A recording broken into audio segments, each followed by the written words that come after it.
Oil pulling அது எப்படி பண்ணுறது? காலை எழுந்ததும் எதுவும் சாப்பிடாமல் இதயம் வளத்தை வாயில ஊத்தி நல்லா கொப்பளிக்கணும், அப்புறம் அதை துப்பிடணும். இதுதான் ஆயில் புல்லிங்.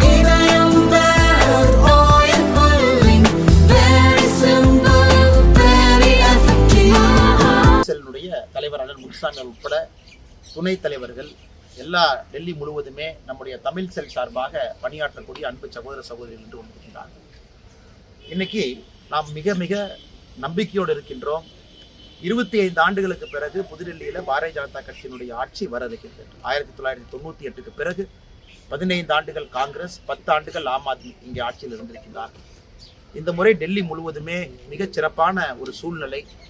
மக்கள் எல்லோரும் முடிவு செய்து விட்டார்கள். எப்படி லோக்சபாவில் தொடர்ந்து 3 முறை டெல்லியில 7க்கு 7 பாரதிய ஜனதா கட்சி கொடுத்தாங்களோ, இந்த முறை நரேந்திர மோடி ஐயாவுடைய கருத்தை வலுப்படுத்த டெல்லியிலே ஆம் ஆத்மி கட்சி இங்கே வேண்டாம், நமக்கு பாரதிய ஜனதா கட்சியினுடைய ஆட்சி வரும்பொழுது மட்டும்தான் டெல்லியில முழுமையாக மத்திய அரசுடைய திட்டங்கள் தங்கு தடையின்றி வரும். அதே நேரத்துல ஒரு புதிய டெல்லியை உருவாக்குவதற்கு பாரதிய ஜனதா கட்சியினுடைய விகாஸ் பத்ரா, நம்முடைய தேர்தல் வாக்குறுதியை டெல்லியில் இருக்கக்கூடிய எல்லோரும் பார்த்திருக்கிறார்.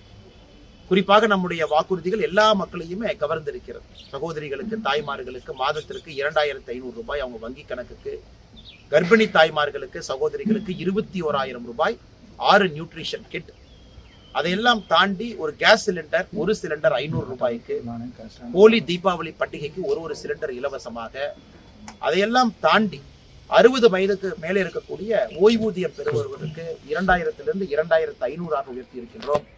70 வயதுக்கு மேலே இருக்கக்கூடியவர்களுக்கு ஓய்வூதியம் 2500 3000 உயர்த்தி இருக்கின்றோம். அதெல்லாம் தாண்டி கனவுல இறந்திருக்கக்கூடிய விதவை தாய்மார்களுக்கு 3000 ரூபாய் மாதத்திற்கு பென்ஷன், திவ்யாங்ஸ் மாற்றுத்திறனாளி அன்பு சகோதர சகோதரிகளுக்கு 3000 ரூபாய் மாத பென்ஷன். இது எல்லாம் கூட எல்லா தரப்பட்ட மக்களும் முடிவு செய்து விட்டார்கள். இந்த முறை பாரதிய ஜனதா கட்சி ஆட்சி வேண்டும். அதே நேரத்துல ஆம் ஆத்மி கட்சி டெல்லியிலே தத்தளித்துக் கொண்டிருக்கிறார்கள். காங்கிரஸ் இதற்கு முன்பு உங்களுக்கு தெரியும் 5% கீழே வாக்கு சதவீதம் வாங்கியிருந்தாங்க. இந்த முறையும் அதற்கு கீழே தான் இருக்க போறாங்க. ஆம் ஆத்மி கட்சியை பொறுத்தவரை எல்லா இடத்திலும், அது அரவிந்த் கெஜ்ரிவால் அவர்களாக இருக்கட்டும், தற்போதைய முதலமைச்சர் அதிஷி மலினா அவர்களாக இருக்கட்டும், மணீஷ் சிசோடியா அவர்களாக இருக்கட்டும், அனைத்து இடத்திலும் கூட அவர்களுக்கு மேல மக்களுடைய எதிர்ப்பலை இருக்கு. அதனால் கடுமையாக உழைத்திருக்கக்கூடிய எல்லா அன்பு சகோதரர்கள் நின்று கொண்டிருக்கின்றார்கள். இந்த முறை டெல்லியில் இருக்கக்கூடிய தமிழ் சொந்தங்கள் எல்லோரும் பாரத பிரதமர் நரேந்திர மோடி ஐயாவுடைய கருத்தை வலுப்படுத்த வாக்களித்து இங்கே பாரதிய ஜனதா கட்சியினுடைய ஆட்சியை மலரச் செய்து, மிக முக்கியமாக ஜுகி ஜோபடி அப்படின்னு நம்ம சொல்றோம். இங்க குறிப்பாக நம்முடைய தமிழ் சொந்தங்கள் எல்லாருமே வாழக்கூடிய பகுதி நிறைய இடம் கஷ்டமான ஒரு சூழ்நிலையில் இருக்கு. இன்னைக்கு அதெல்லாம் நம்ம ரெகுலரைஸ் பண்ணி 144க்கு மேற்பட்ட ஜுகி ஜோபடி நம்ம ரெகுலரைஸ் பண்ணி மத்திய அரசுடைய திட்டங்களை கொண்டு வர போறோம். அதுல குறிப்பாக பாரத பிரதமருடைய ஆவாஸ் யோஜனா திட்டத்தின்படி கான்கிரீட் வீட்டை கொண்டு வர போறோம். அதையெல்லாம் நம்முடைய தமிழ் சொந்தங்கள் பெரிதும் எதிர்பார்க்கிறாங்க. அது நடக்கும். இந்தியா முழுவதுமே ஆயுஷ்மான் பாரத் யோஜனா 5 லட்சம் ரூபாய் மருத்துவ காப்பீடு டெல்லியில மட்டும் இல்ல, இந்த முறை டெல்லியில நம்முடைய தேர்தல் வாக்குறுதி 80 லட்சம் பேருக்கு நம்ம ஆட்சிக்கு வந்தவுடன் மோடி ஐயாவுடைய 5 லட்சம் ரூபாய் மருத்துவ காப்பீடோட மாநில அரசு 5 லட்சம் ரூபாய் போட்டு 10 லட்சம் ரூபாய் மருத்துவ காப்பீடு டெல்லி கொண்டு வர்றோம். அதனால எங்களுக்கு மிகுந்த நம்பிக்கை இருக்கு. இந்த பிரச்சாரத்தை கடுமையா உழைச்சிருக்கிறாங்க. கடைசி நாளில் கடைசி நேர பிரச்சாரத்தில் இருக்கின்றோம். நம்பிக்கை இருக்கிறது. 5ஆம் தேதி மக்கள் பாரதிய ஜனதா கட்சிக்கு வாக்களித்து 8ஆம் தேதி வாக்கு எண்ணிக்கையின் பொழுது டெல்லியிலே பாரதிய ஜனதா கட்சியினுடைய ஆட்சி மலரும் என்று நம்பிக்கை. அதனால் இந்த கடைசி நிகழ்வுக்கு வந்திருக்கக்கூடிய பத்திரிகை நண்பர்களுக்கும் எங்களுடைய நெஞ்சார்ந்த நன்றி. சார், டெல்லியில மாத்திரம் தமிழ்நாடு அந்த மக்கள் பாப்புலேஷன் பாரதிய ஜனதா கட்சி தமிழ்நாட்டு மக்களுக்கு நல்லது செய்யும் நினைத்திருந்தாக்க ஒரு கேண்டிடேட் டெல்லியில தமிழ்நாடு மக்களுக்கு ஒரு ரெப்ரசன்டேஷன் கொடுத்திருக்க வேண்டாம். சும்மா பேசுறது. டெல்லியை பொறுத்த வரைக்கும் மினி பாரத், மினி இந்தியாவாக இருக்கு. உங்களுக்கு தெரியும், இன்னைக்கு நம்முடைய தலைவர்கள் அடையாளப்படுத்திட்டு இருக்கோம். நான் ஒரு விஷயம், அரசியலை பொறுத்தவரை நமக்கு ஒரு கேண்டிடேட் வேண்டும் அப்படின்னா களத்துல கடுமையாக உழைக்கக்கூடிய தலைவர் நின்று கொண்டிருக்கின்றார்கள். எல்லா எலெக்ஷன்லையும் வேலை பார்க்குறாங்க. இன்னைக்கு பிரஸ் முன்னாடி அந்த தலைவர்களோடு நான் நிற்பதே அடையாளப்படுத்தணும் அப்படிங்கிறதுக்காக. ஏன்னா அரசியல் அது ரொம்ப முக்கியம். அதனால எங்களுக்கு நம்பிக்கை இருக்கு. நானும் போராடி கொண்டிருக்கின்றேன். கவுன்சிலர் தேர்தலில் இருந்து சட்டப்பேரவை தேர்தலில் இங்க ஒரு தமிழரை டெல்லியில் நிப்பாட்டணும்னு. அடுத்த தேர்தலில் நிச்சயமாக அது நடக்கும் என்கின்ற நம்பிக்கை இருக்கு. அதற்கு என்னோடு நிற்கக்கூடிய தலைவர்களும் கடுமையாக களப்பணி செய்வார்கள் என்கின்ற நம்பிக்கை இருக்கு. கடந்த சில தேர்தலாக மக்களவை தேர்தலிலும் பாஜக தில்லி தேர்தலை பொறுத்தவரை ஆம் ஆத்மி கட்சிக்கு தொடர்ந்து மக்கள் வாக்களித்து வருகிறார்கள். இந்த ஒரு சூழலில் இந்த தேர்தலில் எப்படி மாற்றம் வரும் என்று நீங்கள் எதிர்பார்க்கிறீர்கள்? ஆனா ஒன்று, ஆம் ஆத்மி கட்சியின் மீது இருக்கக்கூடிய எதிர்ப்புங்க 10 ஆண்டு காலம் பார்த்திருக்கின்றார்கள். ஏன்னா எப்பவுமே 2014 ஆம் ஆத்மி கட்சி வந்த பொழுது கொஞ்சம் புதுசா தெரிஞ்சாங்க. நாங்க மாற்றத்தை கொடுக்குறோம், டெல்லி எப்படி சுத்தப்படுத்துறோம், எனக்கு டெல்லியினுடைய ஏர் குவாலிட்டி இண்டெக்ஸ், அன்பு சகோதரர் நீங்க இருக்கிறீங்க, 1200 தாண்டி இருக்குங்க. யோசிச்சு பாருங்க, உலகத்தில் இருக்கக்கூடிய ஏதாச்சும் ஒரு கேபிட்டல் சிட்டியில சுவாசிக்கக்கூடிய காத்தினுடைய பார்ட்டிகுலேட் மேட்டர் 1200 பாக்குறீங்களா? இன்னைக்கு 350க்கு மேல இருக்கு, 343 இருக்கு. அதனால இது மக்கள் முடிவு செஞ்சுட்டாங்க, நமக்கு ஒரு புதுவிதமான ஒரு அரசியல் வேண்டும், இதை பாரதிய ஜனதா கட்சி செய்வாங்க. இரண்டாவது, ஆம் ஆத்மி கட்சி தொடர்ச்சியாக மத்திய அரசின் மீது வைக்கக்கூடிய குற்றச்சாட்டு, எங்களால அதை செய்ய முடியல, ஏன்னா எல்ஜி விடல, எங்களால செய்ய முடியல, மத்திய அரசு விடல. இன்னைக்கு மக்களும் வெறுத்து போயிட்டாங்க. உனக்கு 10 ஆண்டு காலம் கொடுத்தும் இன்னைக்கு எக்ஸ்கியூஸ் தான் நீங்க சொல்றீங்க, நீங்க உண்மையாலுமே எங்களுக்கு மாற்றத்தை கொடுக்கலையே. மூன்றாவது, ஆம் ஆத்மி கட்சியின் மீது இருக்கக்கூடிய கரப்ஷன் அலிகேஷன், முதலமைச்சர்ல இருந்து, இதற்கு முந்தைய முதலமைச்சர்ல இருந்து, துணை முதலமைச்சர் இருந்து எல்லோருமே சிறைக்கு போயிட்டு வந்திருக்கிறாங்க. ஆனால் டெல்லியில இந்த முறை மாற்றம் என்பது நிச்சயமாக களத்தில் தெரிகிறது. மத்தியிலும் மாநிலத்திலும் ஒரே ஆட்சி வேண்டும், தங்கு தடை இல்லாம வரணும்னு மக்கள் நினைக்கிறாங்க. அதனால்தான் எங்களுக்கு பெரிய நம்பிக்கை இருக்கு, இந்த முறை பாரதிய ஜனதா கட்சியினுடைய ஆட்சி வரும் என்கிற நம்பிக்கை இருக்கு. ஆனால் பாஜகவுக்கும் காங்கிரசுக்கும் முதல்வர் வேட்பாளர் அரவிந்த் கெஜ்ரிவால் தொடர்ந்து கூறியிருக்கிறார். ஆனா இன்னைக்கு அரவிந்த் கெஜ்ரிவால் அவர்கள் உதாரணத்துக்கு இது பாருங்க எந்த அளவுக்கு ஆச்சரியம்னா, இன்னைக்கு டெல்லியினுடைய முதலமைச்சராக ஒரு சகோதரி இருக்கிறாங்க, அதிஷி மலேனா அவங்க இருக்கிறாங்க. ஆனா இன்னைக்கு எல்லா போஸ்டர்ல பாத்தீங்கன்னா அதிஷி அவங்க புகைப்படம் எங்கேயுமே இருக்காது. டெல்லி முழுசும் நீங்க பாருங்க, இதுதான் அவர்கள் ஒரு சகோதரி கொடுக்கக்கூடிய மரியாதை. அரவிந்த் கெஜ்ரிவால் அவர்கள் தன்னை முன்னிலைப்படுத்துவது எந்த விதத்திலும் தவறு கிடையாது, தான் ஒருவர் மட்டும்தாங்கிறாரு, தவறு கிடையாது. ஆம் ஆத்மி கட்சியே தாங்கிறாரு. இந்த முறை புதுடெல்லி தொகுதிக்குள்ள யாரு போனாலும் கூட நமக்கு தெரியும், கடுமையான மும்முனைப்பு பாரதிய ஜனதா கட்சி சார்பாக முன்னாள் முதலமைச்சருடைய மகன் இருக்கிறாங்க, காங்கிரஸ் முன்னாள் முதலமைச்சருடைய மகன் நிற்கிறாங்க, அரவிந்த் கெஜ்ரிவால் நிற்கிறாங்க புதுடெல்லி தொகுதியில. இன்னைக்கு அரவிந்த் கெஜ்ரிவால் அவர்களே ஒரு கடுமையான போட்டியில வெற்றி வாய்ப்பு அவருக்கே பிரகாசமா இல்லை. அதனால் எங்களை பொறுத்தவரை இன்னைக்கு மோடி அவர்கள் தான் பிரதானமா இருக்கிறாங்க. ஏன்னா இன்னைக்கு பாரதிய ஜனதா கட்சியினுடைய டெல்லி மாநில தலைவரே தேர்தலில் நிக்கல, நான் கட்சியை ஜெயிக்க வைக்கிறதா என்னுடைய நோரம்னு வீரேந்திர சச்தேவா உட்பட எல்லோருமே இன்னைக்கு கடுமையா உழைக்கிறாங்க. ஆனால் முதலமைச்சர் வேட்பாளர் இவர்கள் தான் என்று அடையாளப்படுத்துவது முக்கியம் கிடையாது. பாரதிய ஜனதா கட்சி மொத்தமாக டெல்லியிலே நாங்கள் அடையாளப்படுத்தியிருக்கோம். நிறைய இலவச அறிவிப்புகள் கொடுக்குறாங்க. இலவசங்களை எதிர்த்த கட்சி டெல்லி மாநிலத்தில் ஆட்சி பிடிக்கணுங்கிறதுக்காக இலவச அறிவிப்புகள் நிறைய கொடுக்குறாங்க குற்றச்சாட்டு இருக்கு. மகாராஷ்டிரா தேர்தலில் கொடுத்த லக்டி பேட் மாதிரியான திட்டங்களை செயல்படுத்த முடியாத நிலையில் இருக்கக்கூடிய சூழல்ல இந்த வாக்குறுதிகள் செல்லாது அப்படின்றதுதான் ஆம் ஆத்மி பெரும் குற்றச்சாட்டம். ஆம் ஆத்மி கட்சியை பொறுத்தவரைங்கன்னா ஒரு விஷயத்தை புரிந்து கொள்ள வேண்டும். இன்னைக்கு பெண்களுக்கு மாதம் நாம் கொடுக்கக்கூடிய ஊதியம், ஓய்வூதியம், அவங்களுடைய அக்கௌண்ட் டிரான்ஸ்பருக்கு அவர்களுடைய கருத்தை வலுப்படுத்துவதற்கு தான் நம்ம கொடுக்கக்கூடியது. எங்கேயுமே நம்ம இலவசம் சொல்லிங்கன்னா நீங்க மூன்றுமே ஊதியமாக, ஓய்வூதியமாக அவர்களுக்கு அரசு தன்னுடைய கடமையாக செய்யக்கூடிய பார்த்தீங்கன்னா அஸ்ஸாம்ல இருக்கு, மத்திய பிரதேசல இருக்கு, மகாராஷ்டிரால இருக்கு, ஹரியானா பாரதிய ஜனதா கட்சி ஆளக்கூடிய மாநிலத்துல எல்லா மாநிலத்திலும் இருக்கு. முக்கியமா அந்த 4 அடையாளப்படுத்துறேன்னா, ஒரு மாநிலத்துல முதல்ல ஆரம்பிச்சாங்க, மத்திய பிரதேசம் பெரிய அளவில் கொண்டு போனாங்க, மகாராஷ்டிரால 2100 ரூபாய் தேர்தல் முடிந்து எல்லா மாதமும் கொடுக்குறாங்க. இங்கேயும் யாரும் நிறுத்தி வைக்கிறீங்கன்னா, அதனால மக்களுக்கு தெரியும் பாரதிய ஜனதா கட்சியை பொறுத்தவரை சொன்னதை செய்யத்தான் போறாங்க. அரவிந்த் கெஜ்ரிவால் அவர்கள் 2100 ரூபாய் நான் கொடுப்பேன் என்று சொல்லியிருக்கிறார்கள். பாரதிய ஜனதா கட்சி 2500. அது மக்கள் ஏன் நம்புறாங்கன்னா, வேறு மாநிலத்தில் பாரதிய ஜனதா கட்சி நாங்கள் செயல்படுத்தி இருக்கின்றோம். ஏன்னா இன்னைக்கு SC ST ஒரு மாணவனுக்கு, ஒரு சகோதரனுக்கு மாதம் 1000 ரூபாய் நம்ம அம்பேத்கர் ஸ்காலர்ஷிப் கொடுக்குறோம். இதை எப்படி இலவசம் சொல்ல முடியுங்கன்னா, அம்பேத்கர் ஸ்காலர்ஷிப்பாக டெல்லியில மாதம் SC சமுதாயத்தை சார்ந்த ஒரு அன்பு சகோதர சகோதரிக்கு 1000 ரூபாய் கொடுக்குறோம், இலவசமா பாக்கலீங்கன்னா. அதே நேரத்தில் கர்ப்பிணி பெண் 21,000 ரூபாய் பணம் கொடுக்குறோம் அப்படின்னா இதுவும் இலவசமாக நான் பார்க்கல. இதை எல்லாமே டெல்லியினுடைய வளர்ச்சிக்கு தான் பார்க்கிறோம். காரணம், டெல்லியில வறுமை கோட்டிற்கு கீழே இருக்கக்கூடிய மனிதர்கள் இன்னும் அதிகமா தான் இருக்காங்க. 10 ஆண்டு காலம் ஆம் ஆத்மி கட்சி ஆட்சியிலிருந்து வறுமை கோட்டிற்கு கீழே இருக்கக்கூடிய அன்பு சகோதரர்கள் இல்லாம செஞ்சிருந்தா இன்னைக்கு இந்த பேச்சே வராதுங்கன்னா. இன்னைக்கு எத்தனை ஜுகுஜோப்படி இருக்கு, 144 ஜுகுஜோப்படி JJ கிளஸ்டரை நாம சொல்றோம் வரைமுறைப்படுத்த போறோம். அதனால் என்னை பொறுத்தவரை மக்கள் ஏற்றுக்கொண்டு விட்டார்கள். மக்களுக்கு இன்றைக்கு இது தேவை இருக்கு. அது SC சமுதாய சகோதரிலிருந்து பெண் ஆட்டோ டிரைவர் 80% மானியத்தோடு 1000 பிங்க் ஆட்டோ. முழுசா நம்முடைய தேர்தல் அறிக்கை என்பது இந்த முறை டெல்லியினுடைய கதாநாயகனாக இருக்கிறது. அதனால் வெற்றி உறுதி. சார், கடந்த காலத்தில் உங்களுக்கு ஞாபகம் இருக்குன்னு நினைக்கிறேன், ஒரு வெங்காயம் விலை ஒரு பாரதிய ஜனதா கட்சி ஆட்சியிலேருந்து தூக்கி எறியப்பட்டது. சுஷ்மா ஸ்வராஜ் முதல்வராக இருந்தாங்க. அப்போ அதே மாதிரி இன்னி காலகட்டத்தில் பார்த்தீங்கன்னாக்க விலைவாசி கட்டுப்பாட்டுக்கு இல்லாமல் இருக்குது, எங்கே பார்த்தாலும் அஃபோர்டபுள்ங்கிறதே இல்லாமல் இருக்குது. அப்படி இருக்கும்போது டெல்லி மக்கள் ஏன் பாரதிய ஜனதா கட்சிக்கு வாக்களிக்கணும்? நல்ல புரிஞ்சுக்கன்னா 93 to 98 நான் பாரதிய ஜனதா கட்சி ஆட்சியில் இருந்தபொழுது 3 முதலமைச்சர்கள் இருந்தாங்க பாரதிய ஜனதா கட்சியில. 3வது கடைசி முதலமைச்சராக அந்த ஆட்சியில் சுஷ்மா ஸ்வராஜ் அம்மா இருந்தாங்க. மதிப்புக்குரிய நம்முடைய பத்திரிகை நண்பர் சொல்வது போல வெங்காய விலை அன்னைக்கு ஒரு பிரச்சனையா தான் இருந்துச்சு. ஆனா இன்னைக்கு நீங்க பாருங்க, மத்திய அரசு மாநில அரசு எல்லா இடத்திலும் நாம் எடுக்கக்கூடிய முயற்சி, ஃபுட் இன்ஃப்ளேஷன் இண்டெக்ஸை பாருங்க, இந்தியாவில் 10 ஆண்டுகள்ல கட்டுக்குள்ளதான் இருக்கு. எங்கேயுமே விலைவாசி உயர்வு உணவை பொறுத்தவரை எங்கேயும் கட்டுக்கடங்காம வெளியே இருக்குன்னு யாருமே சொல்ல முடியாதுங்க. நான் எடுத்து கம்பேர் பண்ணி பாருங்க. குறிப்பா நம்முடைய இன்ஃப்ளேஷனே ரிசர்வ் பேங்க் ஆஃப் இந்தியாவே இன்ஃப்ளேஷன் டார்கெட்டிங் பண்றாங்க. 4-6% நிறுத்த முயற்சி பண்றாங்க. அதுக்குள்ளதான் நம்ம இருக்கோம். காங்கிரஸ் ஆட்சியை போல விலைவாசி உயர்வு உணவை பொறுத்தவரை 10%, 12% போல. ஸோ டெல்லியை பொறுத்த வரைக்கும் இது நான் இஷ்யூங்க. மத்திய அரசு இதையெல்லாம் கட்டுப்படுத்தி இருக்கிறோம்.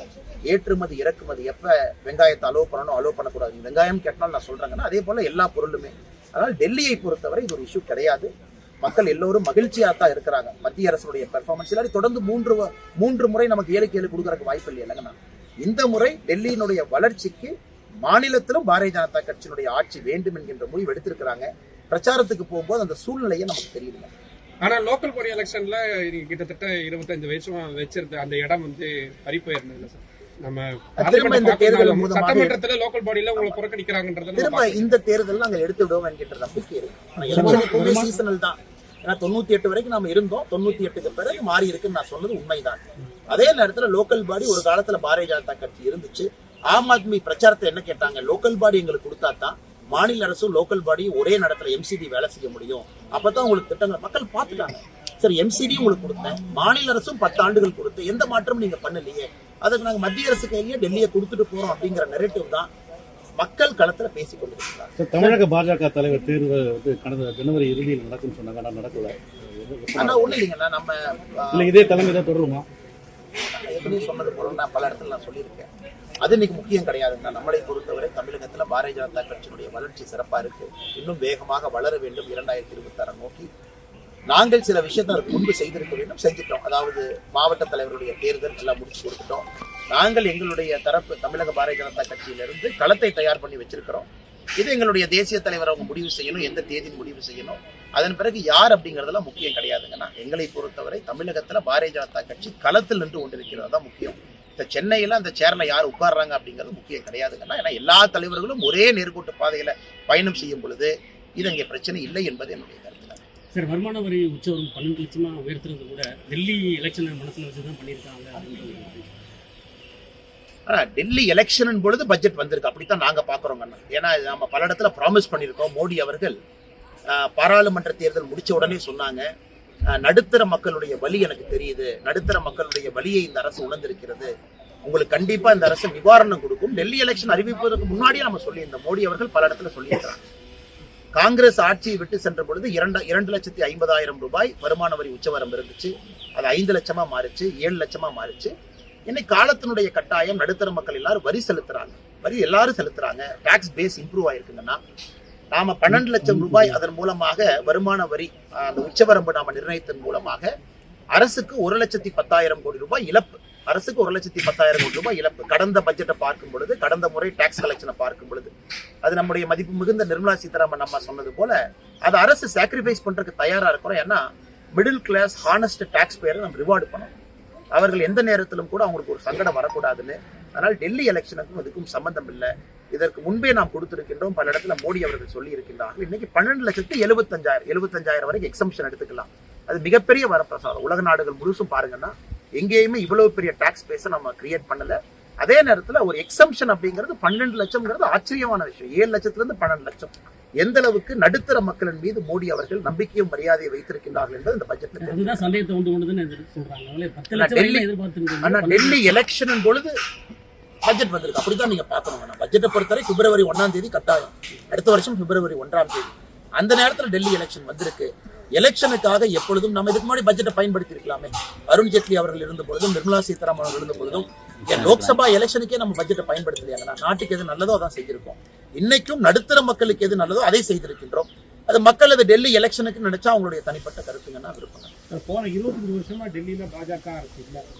எந்த நம்பிக்கையில பாஜகவிற்கு டெல்லி வாசிகள் ஓட்டு போடுவாங்கன்னு நம்புறீங்க? 4 விஷயம். ஒன்று பிரதமர் நரேந்திர மோடி தான் நீங்க முன்னிறுத்துறீங்க. மாநில தேர்தலாக இருந்தாலும் தெரியுது. பட்ஜெட்ல வந்து இந்த 12 லட்சம் ரூபாய் உள்ளிட்ட பல்வேறு சலுகைகள் வந்து அறிவிக்கப்பட்டிருக்கிறது. 2வது, மாநில பாஜக வந்து அவ்வளவு உறுதியாக இல்லை அப்படின்றதுனால தான் மோடிஜி வந்து முன்னிறுத்துறாங்க அப்படின்ற ஒரு இது இருக்கு.